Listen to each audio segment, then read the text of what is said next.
အားလုံးပဲမင်္ဂလာပါအခုလုပ်ပေးမယ် reading อ่ะပေါ့เนาะအဲ့လိုမျိုးဖူးစာဖန်နဲ့ပတ်သက်ပြီးတော့ပေါ့เนาะအဲ့လိုဖူးစာဖန်နဲ့ပတ်သက်ပြီးတော့မှအဲ့လို reading လုပ်ပေးမှာဖြစ်ပါတယ်အဲ့လိုမျိုးဒါကတော့အဲ့လို single သမားတွေပေါ့เนาะအထူးသဖြင့် single သမားတွေကိုဦးစားပေးပြီးတော့မှလုပ်ပေးရဖြစ်ပါရဲ့ပေါ့เนาะအဲ့လိုကိုယ့်ရဲ့ဖူးစာဖန်ပေါ့เนาะကိုယ့်ရဲ့ right person အကြောင်းပေါ့เนาะအဲ့လိုမျိုးကိုယ့်ရဲ့ life partner ပေါ့เนาะအဲ့လိုမျိုးပေါ့เนาะအဲ့လိုမျိုး topic နဲ့လုပ်ပေးမှာဖြစ်ပါတယ်ဖိုင်ကတော့3ခုပေးတာပေါ့เนาะဒီ sequence လေးခါကျော် pine 1ပေါ့เนาะဒီ lake ကလေးခါကျော် pine 2ဒီညက်အဖြူလေးခါကျော် pine 3ပေါ့เนาะကိုယ်နဲ့ energy ကိုက်မဲ့ထင်တဲ့ pine ကိုရွေးပြီးတော့မှအဲ့လိုပေါ့เนาะနားထောင်သွားလို့ရပါပေါ့เนาะအဲ့တော့အဲ့လို reading ခါကျော်ပေါ့เนาะအဲ့လိုပေါ့ပလေးနားထောင်တာပို့ပြီးတော့ကောင်းပေါ့เนาะအဲ့ကိုယ်နဲ့ resonate ဖြစ်တဲ့အရာပဲယူပေါ့เนาะအဲ့ပြောရှင်းပါတယ်အဲ့တော့ဒီမှာ pine 1လေး reading လုပ်ပြီးမှာဖြစ်ပါတယ်အဲ့တော့ဖိုင်ဝမ်ကဒီ sequence လေးပေါ့နော်အဲ့တော့ဒီဖိုင်ဝမ်လေးပေါ့နော်ဒီဖိုင်ဝမ်လေးကိုမဖတ်ခင်ပေါ့နော်ဒီနောက်ဆုံးဒီ tag လေးရှိရပေါ့နော်အဲ့တော့အိုးဝေါဖိုင်ဝမ်လေးတွေကလေအဲ့လို right person wrong time တမားတွေလား right person wrong time right person wrong time အချိန်မကိုက်တရားကွာအချိန်မကိုက်တရားအဲ့လိုအချိန်မကိုက်တရားဒီမှာပေါ့နော်တချို့ကလုံးဝအဲ့လိုမျိုး soul connection အကြည်စားလေးတွေတွေ့ရပါဘောနော်လုံးဝ soul mate အကြည်စားလေးတွေတွေ့ရပါဘောနော်တချို့ကကြောလုံးဝ twin flame old soul တမားလေးကွာ union ဖြစ်တဲ့ energy လေးတွေ့ရပါဘောနော်ဒီဖိုင်ဝမ်လေးတွေလည်းအဲ့လိုမျိုးကွာခံစားမိမဲ့ထင်တယ်ပေါ့နော်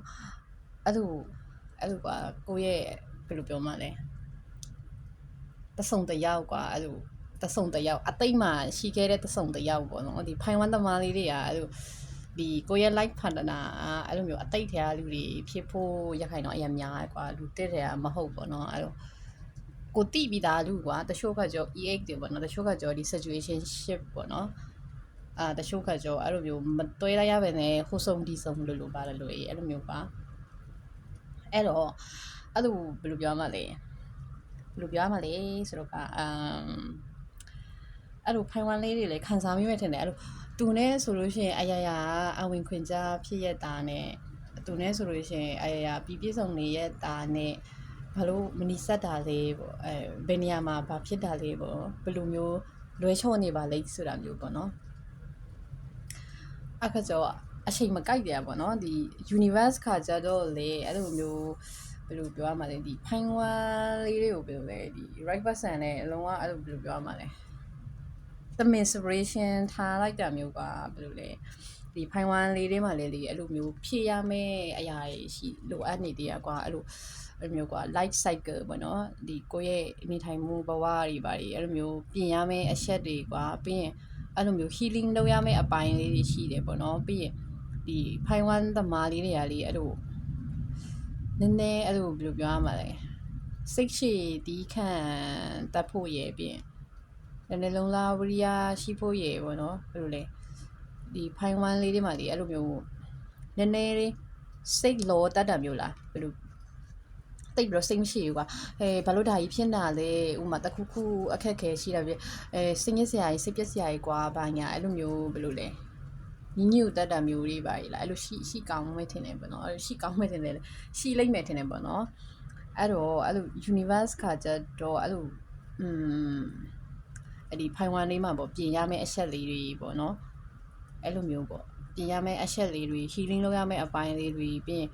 လိုအပ်တဲ့ skill တွေပေါ့နော်ဖြည့်ဖို့လိုအပ်သေးတာမလို့အဲ့လိုမျိုးသူနဲ့ separation လုပ်ထားတာမျိုးပေါ့နော်ဖိုင်ဝမ်လေးတွေလည်းခံစားမိမှထင်တယ်အဲ့လို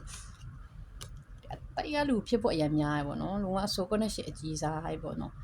အဲ့ဆို heart to heart ဆိုတော့တစ်ဖက်လူကလည်းလေအဲ့လိုဟိုဒီဖိုင်ဝမ်လေးပေါ့နော်ဒီတစ်ဖက်လူကလေအဲ့လို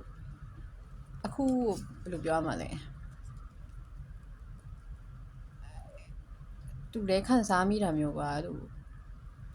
ငါသူနဲ့ဆိုရင်အရာအလုံးပြေးစုံတယ်ဆိုပေမဲ့ဘာလို့အဲ့လိုမျိုးဖြစ်တာလဲဘယ်လိုကန်တရားကြီးလဲပေါ့သူ့မှလည်းအဲ့လိုမျိုးခံစားရတာပေါ့နော်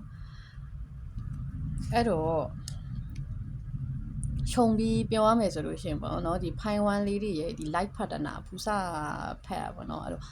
အတိတ်တွေကလူပေါ့နော်ကိုတိကျွမ်းဖူးတဲ့လူတွေပေါ့နော်အဲ့လိုမျိုးပေါ့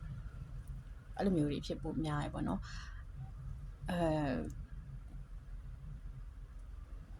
လုံးဝအဲ့လိုမျိုးကွာတိလားအဲ့လိုလုံးဝအဲ့လိုမျိုးကွာတိလားဒီလိုပြောရမှာလဲဒီဖိုင်ဝမ်လေးတော့ကအားကြလာရောเนาะလုံးဝအဲ့လိုလုံးဝ right person ကတွေ့ပြီလားဟိုဒါပေမဲ့ round time ဖြစ်တယ်ဆိုပေမဲ့လုံးဝ union အဖြစ်ကိုဖြစ်မှာကွာတိလားအဲ့လိုကိုယ့်ရဲ့ရင်ဘတ်ထဲမှာကွာနေရာယူထားတဲ့တဆုံတယောက်ကြီးအဲ့ဒီလူနဲ့ပဲပြန်ဆုံမှာကွာတိလားအဲ့ဒီလူနဲ့ပဲအဲ့လိုမျိုးကိုရဲ့တိမလားကြံရှိတဲ့ဒီကိုဘွားရဲ့တက်တန်ကွာသူနဲ့ပဲတွေ့ရမှာမလို့အဲ့ကြောင့်အားကြရလို့ပြောတာကွာအဲ့တော့ဒီဖိုင်ဝမ်သမားလေးပေါ့နော်အဲ့တော့အရင်ကွာတကူတကကြီးရှာဖွေစရာမလိုဘူးကွာတိလားအဲ့တော့ကိုမှာပေါ့နော်အခုကိုမှာဘာလိုအပ်ချက်တွေရှိလဲပေါ့နော်ကိုဘာတွေလုပ်ဖို့လိုအပ်လဲပြီးကိုလိုရှင်တဲ့ lifestyle ကွာတိလားငါဘယ်လိုမျိုးကြံရှိတဲ့ဒီဘဝတတန်မှာငါဘယ်လိုမျိုးဖြတ်တန်းရှင်လဲငါဘယ်လိုမျိုးလူဖြည့်ရှင်လဲဆိုတာမျိုးပဲအာယုံဆိုင်ဖို့လို့လေပေါ့နော်အဲ့လိုမျိုးကိုကတစ်ဖက်လူကလည်းအဲ့လိုမျိုးပဲအာယုံဆိုင်နေတာကွာတိလားဟိုအဲ့လိုမျိုးဘယ်လိုလဲတကူတကကြီးလိုက်ချပြီးတော့အသေးကွဲပြီးအမျိုး depression ဝင်နေတာမျိုးမဟုတ်ကွာတစ်ဖက်လူကလည်းလေသူ့မှာလိုအပ်ချက်တွေရှိနေတယ်ငါဒါတွေဖြည့်မှငါဒါတွေဘယ်လဲဖြစ်မှအဲ့ဒီဖိုင်ဝမ်လေးတွေနဲ့စုံရမယ်ဆိုတာမျိုးပေါ့နော်တစ်ဖက်လူကအဲ့လိုမျိုးပုံစံမျိုးနဲ့ပေါ့သူရဲ့ဒီ lifestyle ပိုင်းအဲ့မျိုးတွေပြောင်းလဲနေတာမျိုး energy ရတာပေါ့နော်အဲ့တော့ဒီဖိုင်ဝမ်သမားလေးတွေကတော့အလုံးဝကန်ကောင်းတဲ့ထဲမှာပါတယ်ပေါ့နော်ကန်ကောင်းတဲ့ထဲမှာပါတယ်ကွာအခုက round time နဲ့ဖြစ်နေတာပေါ့နော်ဒါပေမဲ့ right person right time ရောက်လာမှာအဲ့လိုမျိုးဒါဖိုင်ဝမ်လေးပေါ့နော်ဖိုင်ဝမ်လေးတွေပါပြီးတော့ပါပြီ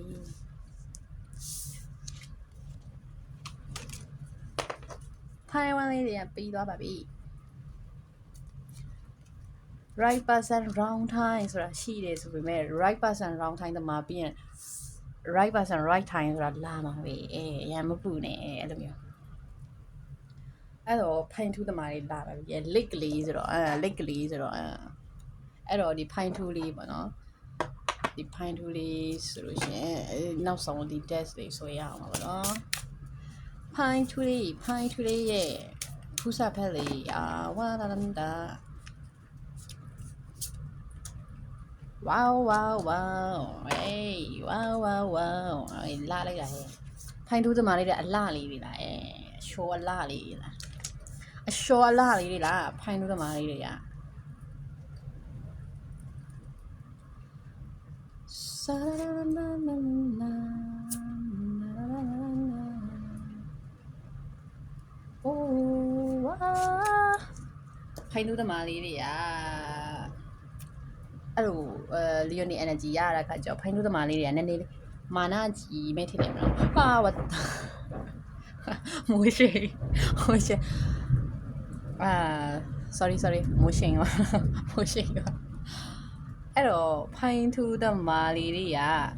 နည်းနည်းလေးပေါ့နော် energy ရတဲ့ခါကျတော့အဲ့လိုနည်းနည်းလေးမာနကြီးတာမျိုးလားပေါ့နော်မာနကြီးတာမျိုးလားအချောလာလေးတွေဆိုတော့နည်းနည်းလေးမာနကြီးမဲ့ထင်တာပဲ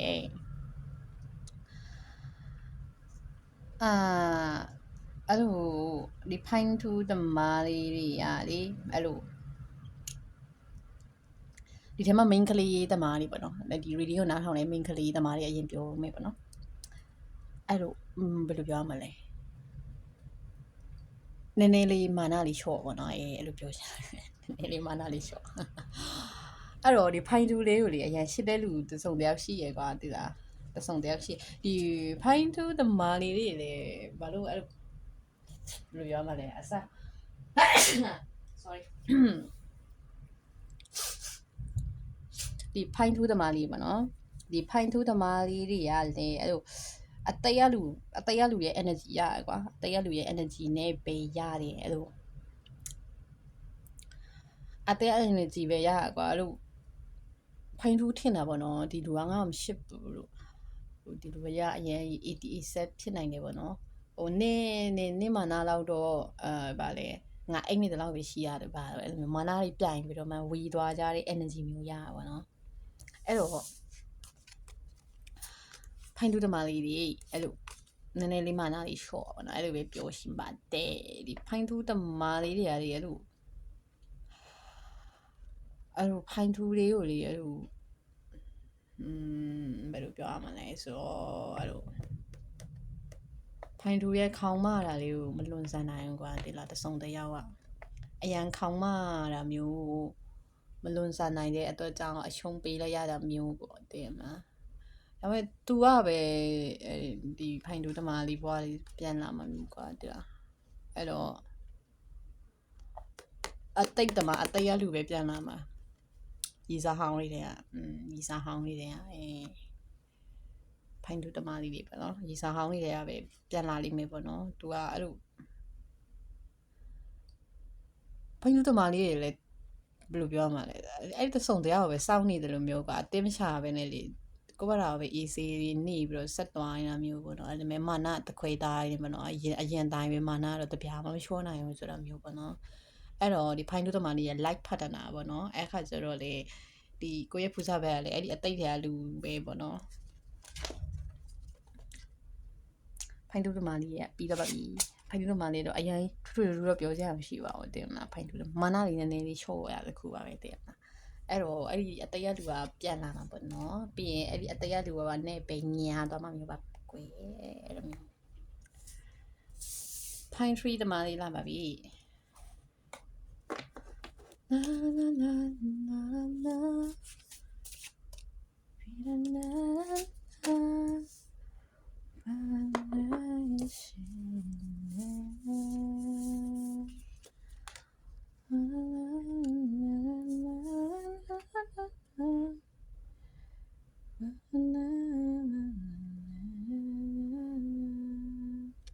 ပိုင်ထရီသမားလေးတွေရဲ့ဖူးစာဘက်ကလေးအဲ့လိုမျိုးမတွေ့ရသေးဘူးကွာကြာခင်တွေ့ရသိမ့်မယ်ပေါ့နော်ဒီ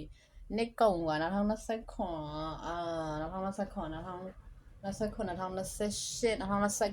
အဲ့ဝင်ကျင်ပေါ့အဲ့ဒီဝင်ကျင်မှာတွေ့ရလိမ့်မယ်ပေါ့နော်လုံးဝဟိုအဲ့လိုအရန် chemistry မိပြီးတော့ energy ကိုက်တဲ့လူနဲ့တွေ့ရမှာပေါ့နော်ဒီ pine tree သမားလေးတွေကကျတော့အဲ့တော့ pine tree သမားလေးတွေကကျလုံးဝဘယ်လိုပြောရမှာလဲကိုယ့်ရဲ့ဖူးစာဆိုတာမျိုးကဖူးစာဆိုတာမျိုးကပြေးမလွတ်ဘူးပေါ့အဲ့လိုမျိုးကွာဖူးစာဆိုတာမျိုးကပြေးမလွတ်ဘူးအဲ့လိုမျိုးဖူးစာဆိုတာမျိုးကအရန်စမ်းကြည့်ဆိုတဲ့ feeling မျိုးလုံးဝရစီမှာပေါ့နော်အဲ့လိုမျိုးဖူးစာဆိုတာဒီလိုမျိုးပါလား like ပတနာဆိုတာဒီလိုမျိုးပါလားအဲ့လိုမျိုးခံစားချက်ရစီမှာပေါ့နော်အဲ့လိုဒီ pine tree သမားလေးရဲ့ဖူးစာကတော့လုံးဝလူအစ်စ်ပေါ့နော်မတွေ့ရသေးဘူးပေါ့နော်အဲ့ဒီ2029ကနေ2019အဲ့ဒီဝင်ကြီးမှာတွေ့ရမှာပေါ့2016အသွင်ထဲမှာတော့တွေ့ဖို့မရှိဘူးပေါ့နော်အဲ့တော့ပိုင်ထရီတမာလေးတွေရဲ့ဖူးစာဖက်ပုံစံကကြောဘယ်လိုပြောမလဲဆိုတော့ကိုတတ်မှတ်ထားတဲ့ standard နဲ့ညှိနေတာမျိုးပေါ့နော်အလုံးဝကွာအဲ့လို main ကလေးဆိုတဲ့ကိုကြိုက်တဲ့ပုံစံပေါ့ဟေးငါတတ်မှတ်ထားတဲ့လူတွေတွေ့ရတာဗလားပေါ့အဲ့လိုမျိုးပေါ့နော်အဲ့လိုတော့ကောင်းပါတယ်ပိုင်ထရီတမာလေးတွေအရန်ကွာတင်မလားအဲ့လိုchemistry မင်းနဲ့အဲ့လိုအရင်ညှိနှိုင်းစရာလည်းမလိုကွာတင်မလားရန်ဖြစ်စရာထောက်ဆက်တွေပါညာလည်းမရှိအဲ့လိုမျိုးမရှိပဲနဲ့အဲ့လိုအရန်ကွာတင်မလားညှိနှိုင်းရလွယ်ပြီးတော့ flexible ဖြစ်တဲ့သူနဲ့စုံရမှာမျိုးပြောနော်ပြောစရာရေးပါတင်မလားဒီပိုင်ထရီတမာလေးတွေမတိရှင်များစွာနဲ့ဒီဘယ်လိုလဲဟဲ့အဲ့ချိန်ကျရင်ဘယ်လောက်များရင်ခုန်စရာများကောင်းမလဲဆိုတာမျိုးတွေကပို့ပြီးတော့မှမိုက်တယ်ပေါ့နော်အဲ့လိုဘယ်လိုပြောရမလဲပို့ကြိုရင်ခုန်လို့ရကွာတင်မလားအဲ့လိုမျိုး feeling မျိုးပေါ့နော်အဲ့တော့ပိုင်ထရီတမာလေးတွေရဲ့ဖူးစာဖက်ကကျော်လူအစ်စ်ပေါ့နော်ခု reading တော့ပြီးသွားပါပြီအဆုံးထိနားထောင်ပေးတဲ့အတွက်အရိကတော့အဆင်မပြေတာရှိရင်တော့ sorry ပါလို့ပြီးတော့ပါပြီ